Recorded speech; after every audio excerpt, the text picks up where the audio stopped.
మేకలు గొర్రెలు ఉన్నాయి, వాటిని చూడొచ్చు అంట మనం. పాపం వాటికి ఫుడ్ పెట్టడానికి వచ్చాము అనేసి అనుకుంటున్నాయి, అందుకని వచ్చినాయి మమ్మల్ని చూడటానికి. ఫుడ్ పెట్టమని తెలిస్తే పాపం వెళ్ళిపోతాయి. చూడండి ఎంత క్యూట్గా ఉన్నాయి. Hi, 你会说中文吗？我去买点胡萝卜。买吧。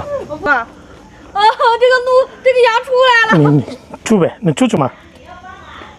啊，我有点怕了。你出嘛，你蒙住。You go outside. You go outside， 蒙住。那这个给你，这个给你。你出 outside. You go outside. 我有点害 You go outside. 然后你打开。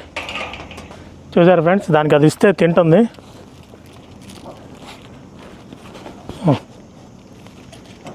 పుచ్చిముండ భలే తింటుంది కదా. క్యారెట్లు మాత్రమే పెడతారు అనుకుంటా దీనికి.